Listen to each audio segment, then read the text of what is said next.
दुष्काळग्रस्त भागातून अनेक विद्यार्थी आपल्या स्वप्नांच्या पूर्तीसाठी पुण्यासारख्या शहरात येतात. स्वतःला सिद्ध करण्यासाठी धडपडत असतात. पण पुणे शहर या लेकरांना लवकर आपलंसं करत नाही. आधीच नवं शहर, त्यात महागाईमुळे त्यांची उपासमार होते. मात्र अशाच मुलांना आशेचा किरण दाखवत एक तरुण मदतीचा हात देतोय. कुलदीप आंबेकर हा तरुण याच विद्यार्थ्यांसाठी एक वेळ पोटभर जेवणाची व्यवस्था करतोय, शिवाय मार्गदर्शन देखील करतोय.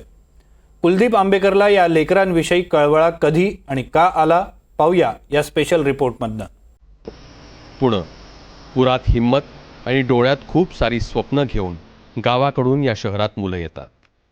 डोक्यात स्पर्धा परीक्षांची जिद्द किंवा काहीतरी करून दाखवायची उर्मी.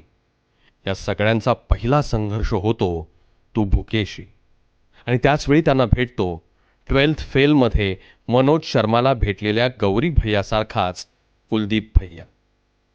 गावाकडून पुण्यात आलेल्या गरीब विद्यार्थ्यांची कुलदीपची भेट झाली की त्यांचं लाईफ रिस्टार्ट झालंच म्हणून समजा. धाराशिवमधल्या खामसवाडीतून आलेला हा उमेश ऊसतोड कामगाराचा मुलगा. तो विद्यापीठात MSc केमिस्ट्री करतोय. उमेशची ही एक दिवस कुलदीपशी भेट झाली.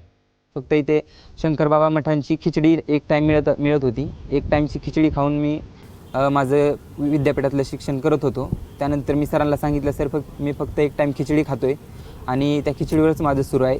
मग सरांना समजलं की विद्यार्थ्याला खूपच प्रॉब्लेम आहेत. मग सरांशी बोललो. सरांनी मला मग एक टाईमचा माझा टिफिन लावून दिला. मग आता मला 3 महिने झाले सरांचे स्टुडंट हेल्पिंगच्या माध्यमातून मला एक टाईमचं जेवण मिळत आहे.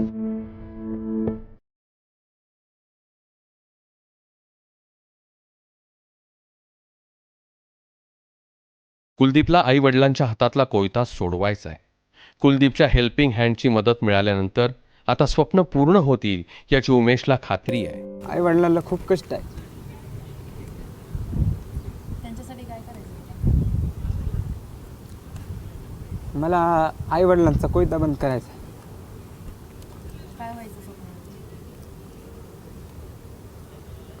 म्हणजे सध्या तर गव्हर्मेंट जॉब करण्याचा विचार होता, पण नंतर समजलं की बिझनेसमध्येच खूप स्कोप आहे. तर मी बिझनेस माइंड घेऊन मी कार्य करणार. अशीच कथा बीडमधल्या प्रगतीची. तिची आई गावात केस गोळा करण्याचं काम करते. कायम हेटाळणी आणि टोमणे अनुभवलेल्या प्रगतीला आर्मीत जायचं आहे. 2 वेळचं पोट भरायचं कसं हा प्रश्न पडला असताना तिलाही कुलदीप भेटलाच. कुलदीप दादाची भेट झाली. मग त्याने सगळ्या आमच्या विद्यार्थ्यांचं सर्वे घेतला. मग त्याने टिफिन आमच्यासाठी चालू केला. रोज आम्ही त्याचं टिफिन घेतो, खातो. जेवण चांगलं असतं. या सगळ्या विद्यार्थ्यांसाठी गौरी भैया असलेला हाच तो कुलदीप आंबेकर. विद्यार्थ्यांना अभ्यास करायचा असेल तर आधी त्याचं पोट भरलेलं हवं, म्हणूनच तो गरजू विद्यार्थ्यांना एक वेळचं जेवण मोफत देतो. मुलं मुली ज्यावेळेस शहरात येतात त्यावेळी काही घटना घडली तरी एक टॅबलेट खातात, मेडिकलमध्ये जातात आणि आपलं अंगावरती आपण जे म्हणतो दुखणं काढणं ते तशा स्वरूपात करतात.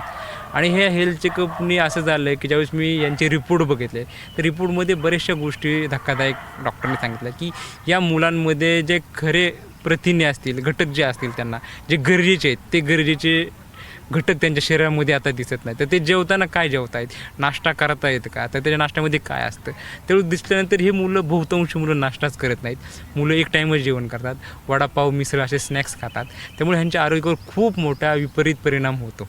आणि मग ह्या गोष्टी समोर आल्यानंतर मग फूड स्कॉलरशिप ही काय कन्सेप्ट आहे, जे आम्ही दरवेळेस मुलांना सकस आहार देतो, त्याच्या मागचं आमचं इंटेन्शनशिप होतं की यांच्या आरोग्यावर भविष्याच्या काळामध्ये खूप मोठे परिणाम होऊ शकतात.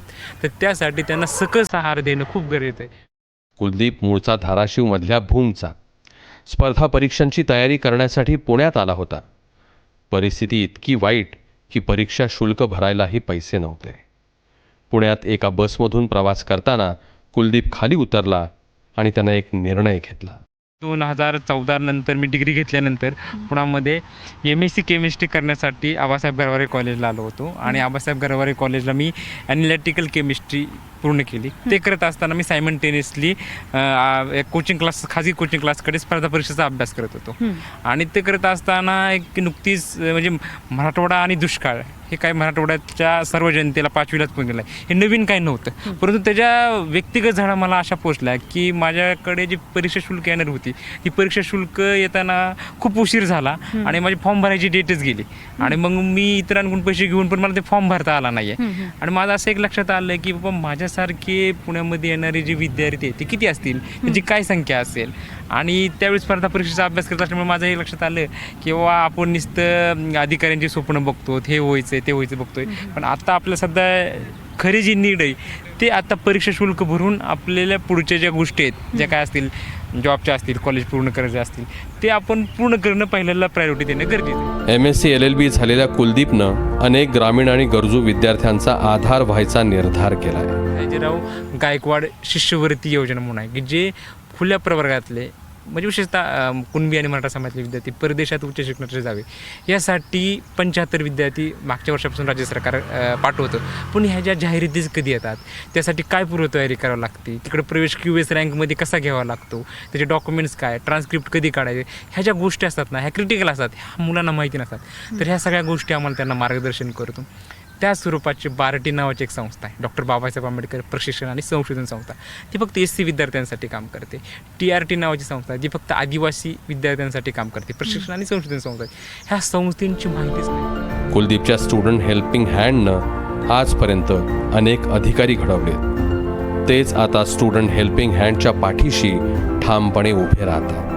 जे काही स्टुडंट सक्सेस झालेले आहेत की जे मुलं पूर्वी स्टुडंट हेल्पिंग हँडची मदत घेतली आणि आज काही अधिकारी झालेले आहेत किंवा वेगवेगळ्या ठिकाणी जॉब करणार आहेत, त्यांना आम्ही सन्मानित केलं होतं. तर काही पालकांनासुद्धा घेऊन येतात की बाबा आम्हाला तुम्ही 2016-17ला मदत केली, आता आम्ही तुम्हाला, मी एक विद्यार्थी 2 विद्यार्थ्याची जबाबदारी घेऊ शकतो, अशा स्वरूपाची. त्यावेळेस आम्हाला एकदम आनंद होतो, का समाधान वाटतं की बाबा ही एक चेन अशी राहिली पाहिजे किंवा आपल्याला ज्या पडत्या काळामध्ये काही लोकांनी मदत केली तर आपण ज्यावेळेस आपली परिस्थिती चांगली होईल त्यावेळेस एक विद्यार्थ्यांना तुमच्या क्षमतेप्रमाणे मदत करा. 550पेक्षा अधिक मुलींना आज जेवणासाठी मुलांसाठी हे लोक समाजातले देत आहेत.